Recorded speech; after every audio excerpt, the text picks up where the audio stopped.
KPM.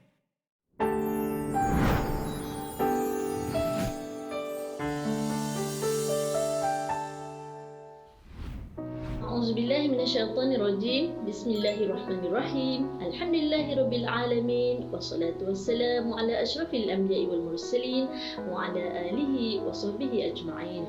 Qala Allah Ta'ala, Rabbi shrah li sadri wa yassir li amri wahlul 'uqdatam min lisani yafqahu qawli.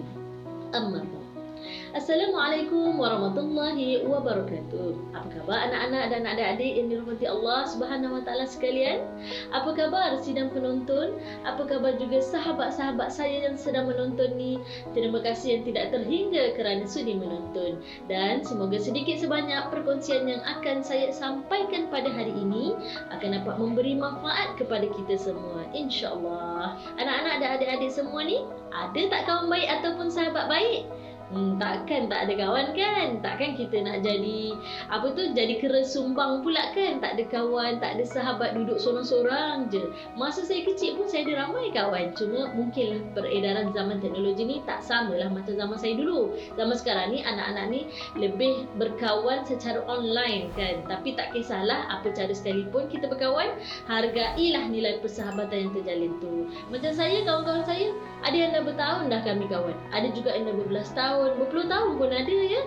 Ada yang terputus hubungan sekejap tapi kami berhubung semula. Masya Allah, indahnya persahabatan ni. Kalau tak percaya tu, tanya yang dekat depan TV tu, kawan-kawan saya lah tu.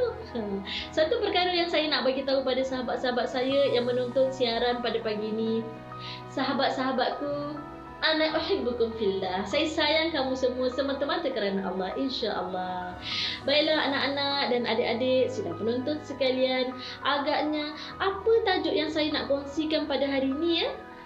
Dah tentulah tentang sahabat. Tajuk saya hari ini ialah sahabat yang dicari. Siapakah sebenarnya sahabat yang patut kita cari? Siapakah pula sebenarnya yang mencari kita untuk dijadikan sahabatnya? Jom kita lihat dulu satu hadis Nabi sallallahu alaihi wasallam daripada Abdullah bin Amr radhiyallahu anhu. Rasulullah sallallahu alaihi wasallam bersabda, sebaik-baik sahabat di sisi Allah adalah yang paling baik terhadap temannya, dan sebaik-baik jiran di sisi Allah adalah yang paling baik terhadap jirannya. Hadis riwayat At-Tirmizi. Baiklah, itulah sahabat yang kita nak cari, iaitu sahabat yang paling baik terhadap temannya ya. Dan kalau kita ni adalah sahabat yang dicari, maka jadilah sahabat yang paling baik terhadap teman kita juga. Masya Allah, indah kan bersahabat ni? Okey, baiklah, mari saya nak terangkan maksud hadis yang saya bacakan tadi. Apabila Nabi SAW menyebut hadis yang berkisar tentang sahabat ni, maksudnya berkawan dan bersahabat adalah sesuatu yang diperlukan dalam kehidupan kita di dunia ni. Kenapa berkawan dan bersahabat ni adalah sesuatu yang kita perlukan dalam hidup kita? Kerana hidup kita ni takkan sempurna dan bahagia jika kita hidup nafsi binafsi, hidup sendiri-sendiri maksudnya. Dan manusia ni sangat mengharapkan kehidupan yang baik dan juga sejahtera. Dan antara kehidupan yang baik dan sejahtera itu ialah mempunyai rakan, mempunyai sahabat dan juga jiran yang baik. Anak-anak dan adik-adik sedang penonton sekalian, kamu ni berkawan tak dengan jiran-jiran? Mestilah kan, kerana dengan mereka kita boleh belajar dan bermain sama-sama, tolong-menolong, bertegur sapa, bertukar juadah, dan sesekali apa salahnya kita bertukar hadiah juga kan? Kerana Nabi SAW juga kata apa? Tahadu, tahabbu. Maksudnya, hendaklah kalian saling memberi hadiah, nescaya kalian akan saling menyayangi dan mencintai. Hadis riwayat Bukhari. Jadi kat sini jelas bahawa Nabi SAW sangat menganjurkan kita saling memberi dan menerima hadiah sesama kita. Untuk apa? Agar kita dapat memupuk perasaan kasih dan sayang, seterusnya dapat mengeratkan lagi silaturahim sesama manusia. Allahu Akbar, indahnya agama kita ni bila ia sangat menitik beratkan kasih sayang sesama insan. Mudah-mudahan kita semua sentiasa berada dalam rahmat dan kasih sayang Allah. Amin ya rabbal alamin. Baiklah, Allah Subhanahu wa taala juga ada menyebut dalam surah Al-Hujurat ayat 13 yang berbunyi, A'udzubillahi minasyaitonirrajim. Ya ayyuhan nasu inna khalaqnakum min dzakarin wa وأنثى وجعلناكم شعوبا وقبائل لتعارفوا إن أكرمكم عند الله أتقاكم إن الله عليم خبير صدق الله العظيم. Baiklah, apa maksudnya? Maksudnya, wahai sekalian manusia, sesungguhnya kami, yakni Allah Subhanahu Wa Taala, telah menciptakan kamu seorang lelaki dan seorang perempuan, dan kemudiannya kami jadikan kamu berbagai bangsa dan juga kaum agar kamu saling mengenali sesama kamu. Sesungguhnya orang yang paling mulia di sisi Allah ialah orang yang paling bertakwa. Sesungguhnya Allah itu Maha mengetahui lagi Maha mengenal. Anak-anak dan adik-adik yang dirahmati Allah sekalian, jom kita cari sahabat yang akan membawa kita ke syurga. Kita kena cari sahabat yang kita boleh bawa mereka ke syurga. Siapakah sahabat yang dicari? Nak tahu kupasan selanjutnya? Jangan ke mana-mana. Jumpa selepas ini. Kita berehat seketika. Didik TV KPM.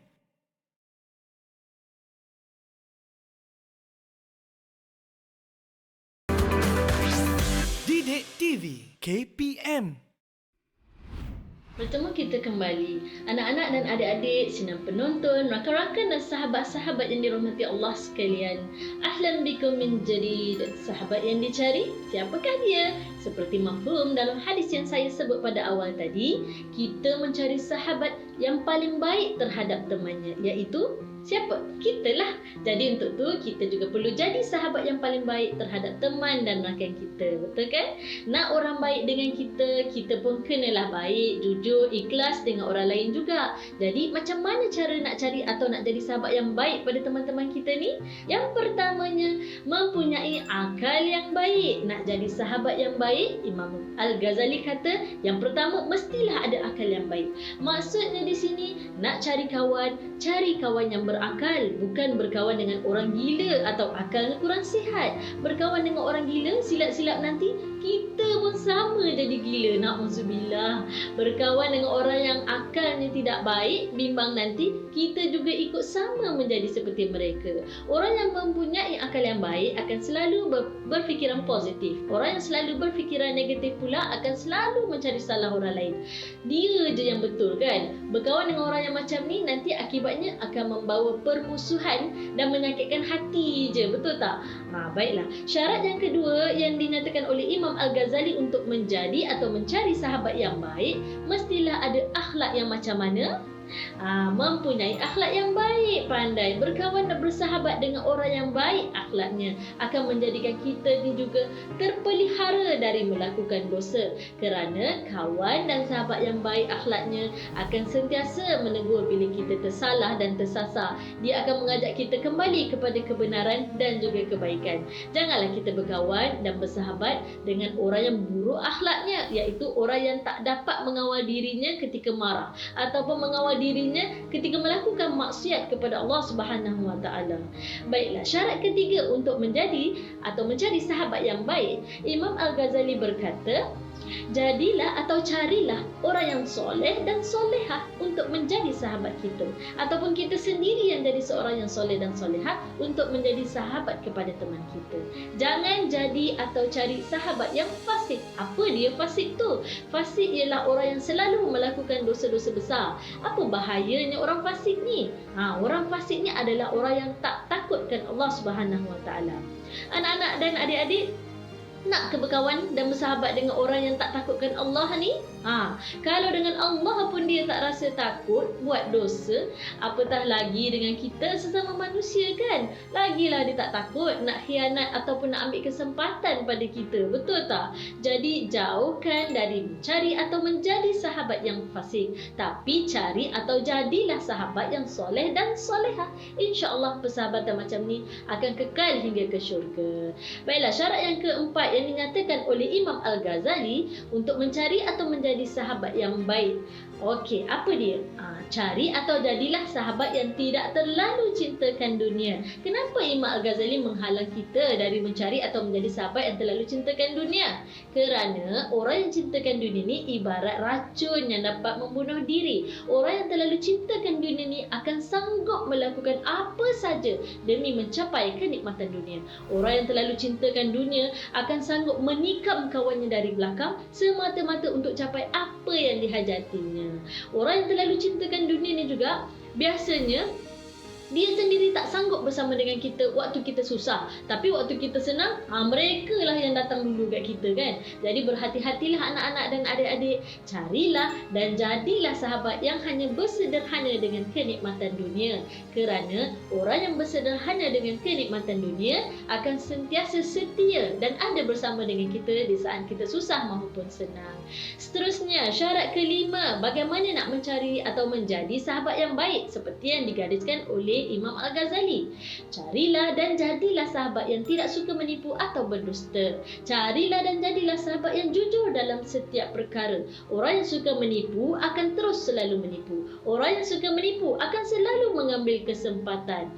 Orang yang suka menipu akan selalu tidak ikhlas dalam persahabatan.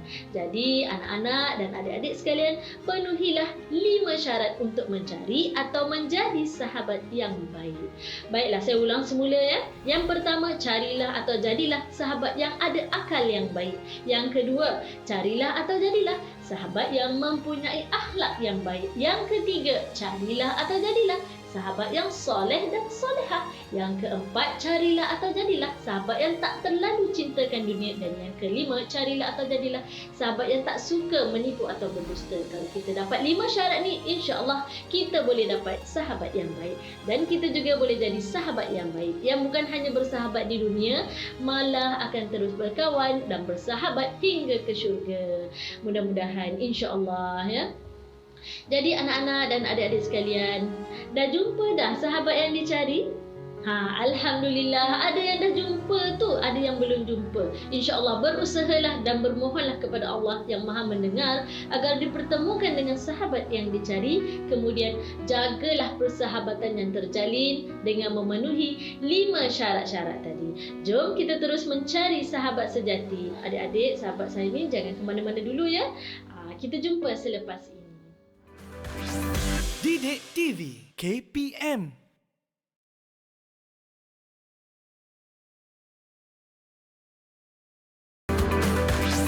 Didik TV KPM.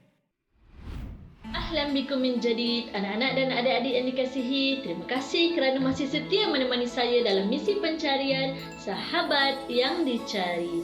Baiklah, kita dah tahu 5 syarat bagaimana nak cari atau nak jadi sahabat yang baik. Baiklah, sekarang saya nak kongsikan pula 7 ciri-ciri sahabat sejati di dunia dan akhirat. Kita kan nak berkawan dan bersahabat sampai syurga kan? Jadi untuk tu kita perlulah penuhi ciri-ciri sahabat sejati dunia dan akhirat yang saya nak kongsikan ni. Okey, apa dia? Yang pertama, saling mengingatkan kepada Allah Subhanahu Wa Taala. Hanya sahabat yang berakal, yang berakhlak, yang soleh dan solehah, yang tidak terlalu cintakan dunia dan yang jujur ni sahajalah yang akan mampu saling mengingatkan kita kepada Allah. Cukup 5 syarat tadi tu, baru dia dapat ciri yang pertama ni. Imam Syafi'i pernah berpesan, jika engkau ada seorang teman yang selalu membantumu dalam ketaatan kepada Allah, maka peganglah dia erat-erat. Jangan sesekali engkau melepaskannya, kerana mencari teman yang sebaik itu susah, tetapi melepaskannya sangat mudah. Subhanallah, Maha Suci Allah. Okeylah, yang kedua, saling tegur-menegur kesilapan yang dilakukan. Sama jugalah anak-anak dan adik-adik. Cukup je 5 syarat mencari atau menjadi sahabat yang baik seperti yang Imam Ghazali sebutkan tadi tu, barulah kita mampu untuk saling tegur-menegur kesilapan yang sesama kita lakukan. Kalau tak cukup syarat tu, mungkin teguran tu akan jadi pergaduhan, tak harmoni atau salah faham, dan berlakulah perbalahan. Sahabat yang baik sepatutnya menjadi pemberi ingatan yang baik dan setia kepada kita saat kita tersalah atau tersasar. Baik, seterusnya yang ketiga, saling menghiburkan Allah. Seronoknya bila ada sahabat yang suka menghiburkan ni, suka buat lawak, buat kita ketawa. Tapi lawak-lawak juga Tapi kena lihat hiburannya macam mana. Menghiburkan tu boleh, tapi janganlah sampai memalukan. Jangan sampai menghina. Kerana hanya orang yang berakal, berakhlak, soleh dan solehah. 3 syarat pertama dalam bersahabat yang digariskan oleh Imam Al-Ghazali tu je yang mampu menjadikan sahabat yang dicari tu saling menghiburkan sekaligus menyenangkan. Sahabat yang baik juga seharusnya pandai menyembunyikan kesedihannya agar kelihatan ceria dan gembira, semata-mata tak nak susahkan atau buat sahabatnya jadi susah dan sedih. Dalam sebuah hadis yang diriwayatkan oleh Muslim dan Tirmizi, maksudnya jangan abaikan kebaikan sekecil apapun, meski hanya dengan menjumpai saudaramu dengan wajah berseri-seri. Allah, mulianya hati sahabat-sahabat saya, selalu hiburkan dan senangkan hati saya ni. Okeylah, kita teruskan dengan ciri yang keempat. Okey, apa dia? Saling memberi semangat. Orang yang tidak terlalu cintakan dunia akan selalu menyokong sahabatnya, bukan untuk menjatuhkannya. Orang yang jujur juga akan sentiasa bersama sahabatnya dalam susah dan senang. Okeylah, seterusnya ciri sahabat dunia akhirat yang kelima ialah saling memerlukan dalam apa juga keadaan. Allah, indahnya persahabatan yang didokongi oleh perasaan yang saling memerlukan. Hidup tidak akan terasa sunyi kerana sentiasa ada sahabat di sisi. Waktu kita gembira, ada wajah dengan senyuman yang dipamerkan serta ucapan yang diberikan. Waktu kita sedih, ada bahu yang boleh ditumpang untuk meluahkan segala kesedihan dan juga kesulitan. Dia ada dalam setiap keadaan lah, maksudnya. Allahu Akbar. Beruntung orang yang ada sahabat dan teman yang macam ni kan. Baiklah, seterusnya ciri sahabat dunia akhirat yang keenam ialah saling menjaga rahsia. Ciri ini sangat penting ya. Sahabat sejatilah tempat yang paling baik untuk kita simpan rahsia. Dialah orang yang paling kita percaya untuk jaga rahsia kita. Anas bin Malik radhiyallahu anhu pernah diberitahu tentang suatu rahsia oleh Rasulullah sallallahu alaihi wasallam. Anas berkata, Nabi sallallahu alaihi wasallam telah berkata kepadaku suatu rahsia, aku tidak akan menceritakan tentang rahsia itu kepada seorang pun walaupun setelah baginda wafat. Ummu Sulaiman pernah menanyakan kepadaku, tetapi aku tidak mahu memberitahunya. Hadis riwayat Bukhari. Allah, inilah contoh terbaik bagaimana jujurnya seorang yang bersahabat menjaga rahsianya meskipun telah ketiadaannya. Semoga kita semua berjaya menjadi sahabat dan sejujur sahabat Nabi, yakni Anas bin Malik. Okey, dan ciri sahabat dunia akhirat yang terakhir sekali ialah yang ketujuh, selalu ada waktu untuk sahabat. Ciri ini susah sebenarnya, tambahan lagi bila kita dah ada kehidupan kita sendiri.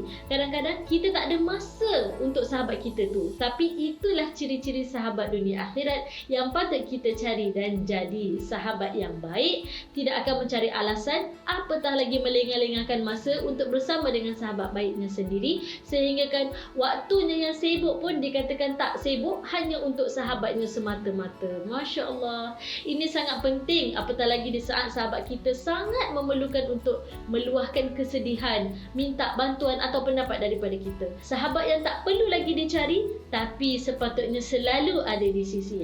Siapa dia tu anak-anak, adik-adik sekalian?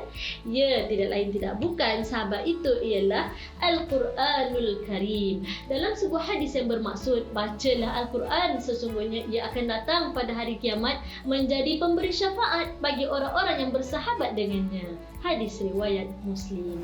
Inilah sahabat yang tak perlu dicari lagi, tapi dia sentiasa ada di sisi. Allah telah jadikan Al-Quran sebagai pelindung dan pedoman buat seluruh makhluknya. Al-Quran ini merupakan pelengkap dalam kehidupan kita. Rasulullah sallallahu alaihi wasallam sentiasa berdamping dengan Al-Quran setiap hari kerana ia merupakan penenang buat hari-hari baginda.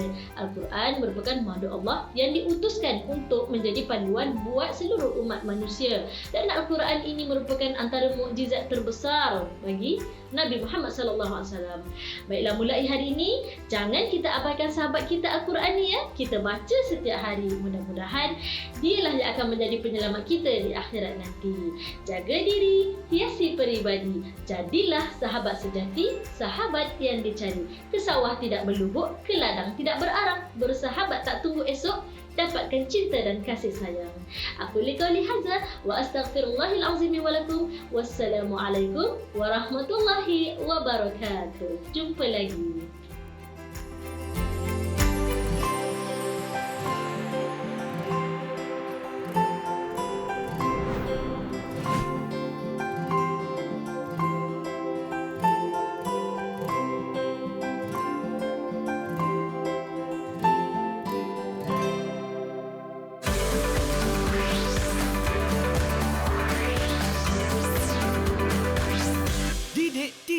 KPM